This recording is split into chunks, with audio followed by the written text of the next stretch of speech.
देश भर में कोरोना की लहर लगभग अब कम सा है और इसी वजह से स्वास्थ्य विभाग की तरफ से एक गाइडलाइन जारी होने के बाद से देश के कोने-कोने में अब हर महकमे को, हर इदारे को, संस्था को खोल दिया गया है, बशर्ते कि कोरोना गाइडलाइन का पालन करना ये हम सबकी ज़िम्मेदारी है। ऐसे में कल ईद उल अज़हा जो धार्मिक पर्व मुस्लिम समाज का है, ऐसे में बल्लमगढ़ ऊंचा गांव जामा मस्जिद के इमाम मौलाना जमालुद्दीन जमीयत उलेमा ज़िला फ़रीदाबाद के अध्यक्ष मौलाना जमालुद्दीन हैं, तो हम इनसे जानेंगे कि हालांकि कल जब ईद उल अज़हा की नमाज़ पढ़ी जाएगी या फिर जो तमाम मुस्लिम समाज के लोग हैं किस तरीके से ईद उल अज़हा, हालांकि कोरोना का दौर है, ऐसे में बहुत ज़्यादा ज़रूरी है।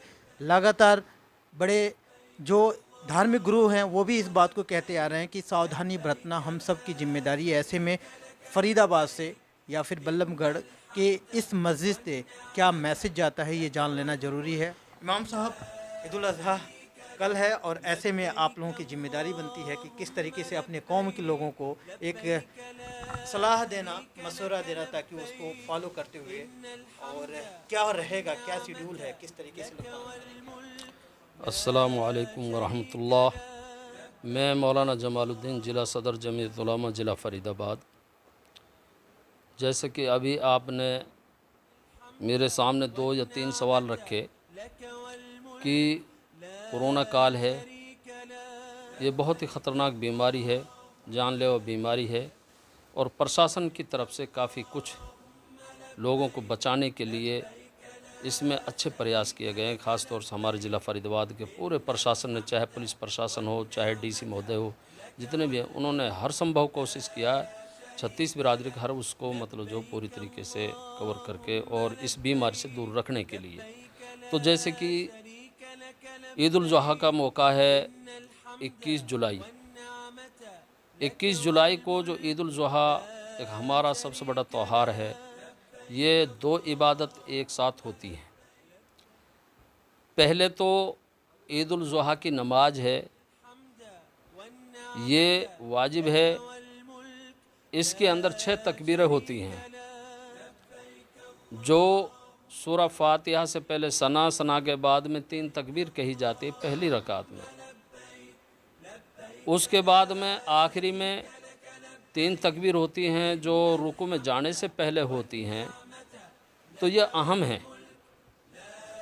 इसके साथ ही कि इसके लिए ज़रूरी है कि मैं नमाज़ पढ़ता हूँ ईद उल ज़ुहा की माए 6 तकबीरों के साथ, पीछे पेश इमाम के मुँह में रकाब शरीफ तरफ अल्लाह अकबर। तो मैं यही कहूँगा कि प्रशासन फ़रीदाबाद, सेंट्रल गवर्नमेंट और स्टेट, उन सब की तरफ से पूरे देश के लिए, पूरी उसके लिए ये आदेश दिए गए हैं, ये गाइडलाइन दी गई है कि भाई आप जैसे पहले ईद उल फ़ितर और वासु पहले जो ईद बकरीद जो आई हैं, उनमें गाइडलाइनों का ख्याल किया है।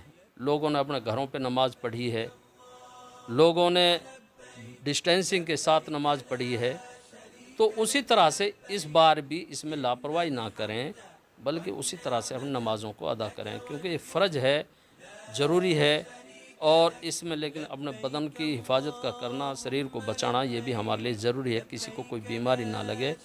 तो हमारी कमेटी की तरफ से जनाब शेर खान मलिक साहब और जितने ज़िम्मेदार मशवरा हुआ, और पुलिस प्रशासन आदर्श नगर थाने की तरफ से भी हमें ये हुक्म दिया गया है कि भाई मस्जिद में आप नमाज़ ना पढ़ें, 10-20 आदमी नमाज़ पढ़ लें, बाकी के आप घरों पे नमाज़ पढ़ें, जिससे कि किसी को कोई तकलीफ़ ना हो। तो हम उसी हुक्म को मतलब जो फॉलो कर रहे हैं।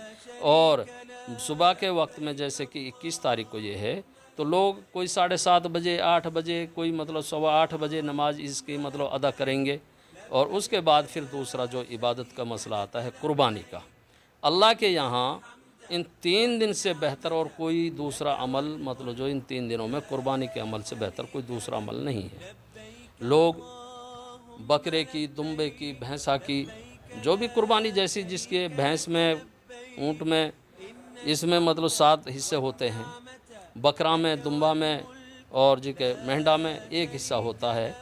तो उस एतबार से हम कुर्बानी करें, लेकिन दूसरे की भावनाओं का ख्याल करते हुए करें। हम ऐसी कुर्बानी ना करें जो प्रशासन को या किसी के मज़हब को या किसी को दिलों पर ठेस पहुँचे। हम कुर्बानी करें, उसका मलबा है जैसे हड्डी है और उसका ओज है और खून है, उसको ना नालियों में डालें ना रास्ते में डालें, बल्कि उसको दफना दें या ऐसी जगह डालें जो रास्ते में किसी को तकलीफ़ ना पहुंचाए। तो मैं अपने सारे इलाके के मुसलमानों को और सभी भाइयों को ये ख़ास तौर से मैं मतलब मैसेज देना चाहता हूँ कि आप कुर्बानी करें। ज़रूरी है साहिब निसाब के लिए, जिस पे 52.5 तोला चांदी या उससे कम ज़्यादा पैसा या मतलब माल या सोना चांदी है, वो चाहे हिस्सा ले या मतलब बकरे का दुम्बे का कोई भी एतबार से अपनों करें तो अदब के साथ करें। हमारे किसी भी इबादत के उसमें ना प्रशासन को कोई ऐतराज़ है ना इसमें किसी और को वो है, बल्कि हमारा हिंदू मुस्लिम का भाईचारा यहाँ ऐसा बना हुआ है, एक दूसरे के उसमें शामिल होते हैं और हमें मुबारकबाद देते हैं, हमारे उसमें शामिल होते हैं, तो ये एक खुशी की बात है। हालांकि इसी बीच में आपके जमीयत उलमा की तरफ से जो बड़े लोग हैं, जो इसके सदस्य मान लें, पदाधिकारी हैं, उनकी तरफ से भी बयान आया था कि हर तरीके से हमें अपने भाईचारे को भी मेंटेन रखना है और जो खासकर महामारी से पूरा देश ग्रस्त है, तो ऐसे में जो अपील है आपका, लोग कैसे फॉलो करें। और फरीदाबाद बहुत सजों के यहाँ तक पहुँचा है कि कोरोना के अभी भी केस कम आ रहे हैं, तो लास्ट में दरखास्त या अपील क्या करेंगे आप अपने लोगों के लिए। देखिए, कोरोना काल की जो चल रही है, जैसे कि सरकार की तरफ से खुसूसन सुप्रीम कोर्ट की तरफ से जो गाइडलाइन जो आदेश हुए हैं कि कम से कम ज़्यादा से ज़्यादा 50 आदमी एक जगह डिस्टेंसिंग के साथ रह सकते हैं, तो ये कोई ज़रूरी नहीं है कि हम ज़बरदस्ती करें इकट्ठे हों, बल्कि इबादत हम घर पे भी कर सकते हैं। हम इस चीज़ का ख्याल करें कि ये जो कोरोना काल की जो महामारी है, ये किसी को ये छुआछात की बीमारी ना लगे। हम इबादत है, इबादत को उस अंदाज में करें जैसे हमारे उलमाए किराम बतला रहे हैं, दारुल उलूम और हर उसके उलमाए किराम हमसे 12 अपील कर रहे हैं।